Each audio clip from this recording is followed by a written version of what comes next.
जय हिंद दोस्तों। देखिए, इससे पहले क्लास में हम लोगों ने देखा था कि बीमा कैसे निकाला जाता है और बीमा निकालने का सबसे आसान तरीका और आसान भाषा मैंने आपको बताया था।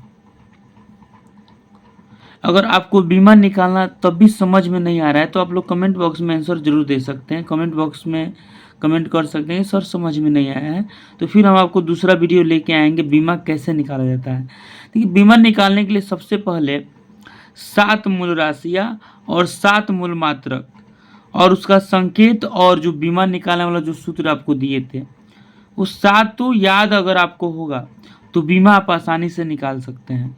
अगर वो याद नहीं है तो आपको बीमा निकालना कभी भी नहीं आएगा, क्योंकि हम जानते हैं कि आप जो है कॉन्सेप्ट समझ गए हैं, बस उसको निकालना है तो आपको जा कर के वो याद ही करना होगा। ठीक है, फिर हम लोग चलते हैं आगे, देखते हैं। देखिए, नेक्स्ट हम लोग टॉपिक देखेंगे मीटर। देखिए, मीटर से बड़ा क्या होता है, तो मीटर से बड़ा डेका होता है, डेका से बड़ा हेक्टा होता है, हेक्टा से बड़ा किलो होता है, किलो से बड़ा मेगा होता है, मेगा से बड़ा गीगा होता है, गीगा से बड़ा टेरा होता है और टेरा से बड़ा पेटा होता है।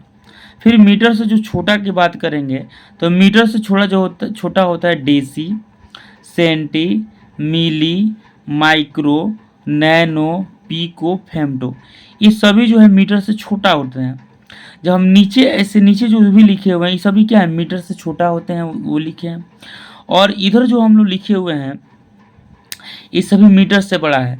तो कभी कभी एग्जाम में आपको पूछता है कि डेका, डेका को जो है हम लोग इसकी 10 की घात में क्या लिखेंगे, यानी मीटर को जो है इसके 10 की घात में हमको लिखाना है। यानी डेसी हो गया, सेंटी हो गया, मिली हो गया, माइक्रो, नैनो, पीको, फेम्टो, या डेका हो गया, हेक्टा हो गया, किलो हो गया, मेगा हो गया, गीगा, टेरा, पेटा, इसको 10 की घात में आपको लिखना है। तो कभी कभी घात पूछता है तो इसको हम लोग कैसे लिखेंगे, तो देखिए जैसे हम लोग ये मीटर से इस साइड में जाएंगे इधर तो ये सभी प्लस में होते हैं। जैसे डेका लिखना है तो हम यहाँ लिखेंगे 10, क्या लिखेंगे 10, और 10 के बाद मीटर से एक कदम आगे बढ़े तो 10 की पावर 1 लिख देंगे। फिर हेक्टा, हेक्टा है तो इसको लिखेंगे यहाँ 10 तो लिखेंगे, लेकिन 2 कदम आगे गए हैं तो 10 के पावर 2, यानी इससे एक कदम आगे हैं। फिर इससे किलो तो 10 के पावर क्या हो जाएगा 3 हो जाएगा, क्योंकि एक एक कदम हम लोग आगे बढ़ रहे हैं, लगातार नहीं। जैसे 10 डे का है तो 10 की एक कदम, मीटर से एक कदम आगे बढ़े तो 10 के पावर 1। फिर डेका से एक कदम ही ना आगे बढ़े तो इसमें एक जोड़ेंगे तो 10 के पावर 2। फिर हेक्टेयर के बाद किलो तो एक कदम ही आगे बढ़े तो 10 के पावर 3। अब यहाँ से जो हम लोग बढ़ेंगे 3 कदम आगे जाएंगे तो 10 के पावर में 10 यहाँ तो रहेगा, लेकिन 3 में 3 जोड़ दिए 10 के पावर कितना हो जाएगा 6। फिर यहाँ देखिए, फिर 10 के पावर फिर 3 कदम आगे जाएंगे तो 6 3 9, 10 के पावर 9। फिर इसमें देखिए 3 कदम आगे जाएंगे 10 के पावर कितना हो जाएगा 9 3 कितना 12, और फिर 3 कदम आगे जाएंगे तो 10 के पावर क्या हो जाएगा यहाँ पे 15। तो पहले शुरुआत में 3 को जो जाएंगे हम एक एक कदम जाएंगे, और फिर 3 को के बाद जो आगे हम लोग जाएंगे 3 कदम आगे जाएंगे। ठीक है, जैसे 10 डेका को 10 के पावर 1 से सूचित करते हैं घात, यानी डेका को घात में लिखना होगा तो 10 के पावर घात 1, हेक्टा को घात में लिखना होगा तो 10 के पावर 2 घात हो जाएगा, किलो में लिखना है तो 10 के पावर 3 घात, मेगा में लिखना है तो 10 के पावर 6 घात, गीगा में लिखना है तो 10 के पावर 9 घात, ऐसे लिख सकते हैं। अब डेसी को हम लोग समझ लेते हैं। डेसी को सेम वैसे ही करना, लेकिन नीचे हम जाते हैं और ये मीटर से छोटा होता है, तो मीटर से जब छोटा होता है तो इसको माइनस में कर देंगे। जैसे देखिए डेसी, तो डेसी जो यहाँ पे हम लिखेंगे तो ये तो 10 होगा, क्या होगा ये 10 ही होगा, लेकिन 10 होगा, लेकिन ये क्या है हम लोग नीचे जा रहे हैं तो ये हो जाएगा 10 के पावर -1, माइनस में चल जाएगा। देखिए ये 10 के पावर -2, फिर ये जाएगा तो 10 के पावर -3। अब देखिए अब यहाँ माइक्रो है, तो माइक्रो है तो देखिए पहले शुरुआत में एक एक कदम आए हैं तो अब 3 कदम जाएंगे तो 10 के पावर क्या हो जाएगा -6। फिर यहाँ देखिए 10 के पावर -9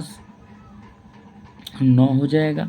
फिर यहाँ देखिए 10 के पावर क्या हो जाएगा 10 के पावर -12, फिर हो जाएगा 10 के पावर -15।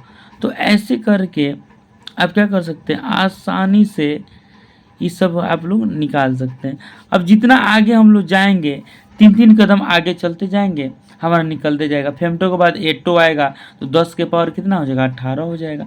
तो ऐसे करके आप आसानी से ये मीटर से बड़ा, मतलब कोई कभी पूछेगा कि बताइए किलो को 10 के घात में सजाइए तो 10 के पावर 3, गीगा को 10 के घात में सजाइए तो 10 के पावर 9, या आपको कहेगा मिलीमीटर को जो है 10 के पावर घात में सजाना है तो 10 के पावर -3, माइक्रो को क्या बोलते हैं 10 के पावर -6। तो आशा करते हैं कि समझ गए होंगे। फिर चलते हैं हम लोग आगे। कुछ इम्पोर्टेंट टॉपिक जो आपको याद करना बहुत ज़रूरी है। जैसे कभी पूछता है एक बैरल में कितना लीटर होता है, तो 159 लीटर होता है। एक बैरल में कितना लीटर होता है जी, 159 लीटर होता है। और भी है, जैसे यहाँ है एक गैलन। आपसे कोई पूछेगा कि एक गैलन में, हाँ एक गैलन में कितना लीटर होगा, तो 3.8 लीटर होता है।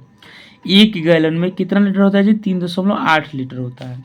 फिर अगला है एक ओस में, क्या कह रहा है जी, एक ओस में कितना ग्राम होता है, तो एक ओस में 28 ग्राम होता है।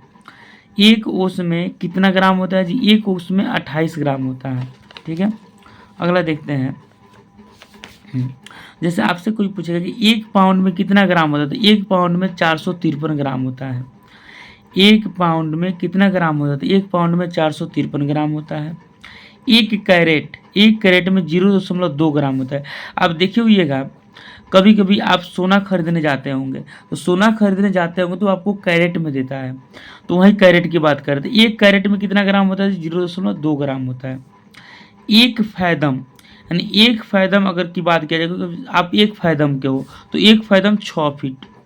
जो इंसान 6 फीट का होगा उसको बोलेगा एक फैदम हो, कितना, एक फैदम। तो एक फैदम में कितना होता है, 6 फीट की बात किया जाता है। देखिए 1 फीट, यहाँ कह रहा है 1 फीट में 12 इंच होते हैं। जैसे हम लोग 1 फीट नापते हैं, तो 1 फीट में कितने इंच होते हैं जी, 12 इंच होते हैं। और 1 इंच में कितना सेंटीमीटर होता है, 2.54 सेंटीमीटर। देखिए दशमलव के बाद कोई भी अंक उसको जो है अंक में पढ़ते हैं, डिजिट में पढ़ते हैं। जैसे 2.54 सेंटीमीटर, तो 1 इंच में कितना सेंटीमीटर जी, 2.54 सेंटीमीटर। फिर आगे एक गज में 3 फीट।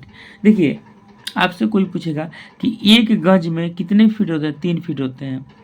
एक गज में कितने, 3 फीट। देखिए एक सॉन्ग सुने होइएगा आप लोग, लड़के लोग अजब गजब का सॉन्ग गाते हैं। जैसे आप लोग सुने होइएगा 52 गज का लहंगा दिला दो, कितना गज के, 52 गज का सॉन्ग सुने हैं ना। तो जरा आप ही ध्यान दीजिए, 52 गज की गाती है, क्या गाती है लोग जी, 52 गज। तो आप ही दिमाग लगाइए कि एक गज में कितने फीट हो रहा है, तो एक गज में यहाँ 3 फीट की बात कर रहा है। तो 52 गज में लगभग कितना, मान लीजिए लगभग हम 150 फीट का लहंगा मान लेते हैं, या 150 फीट। तो बताइए एक लड़की अगर 150 फीट की लहंगा पहनेगी तो क्या होगा, आप ही जरा सोचिए। तो बिना दिमाग की गाना कौन गा सकता है, तो लड़की लोग ही गा सकता है। जरा उन लोगों को भी दिमाग होना चाहिए, सेंस होना चाहिए कि एक गज में 3 फीट हो रहा है, तो एक गज में 3 फीट, तो 52 गज में आप ही जोड़िए तो 150 फीट लगभग में हुआ। तो 150 फीट का लहंगा आप ही जोड़ सोचिए कितना बड़ा होगा।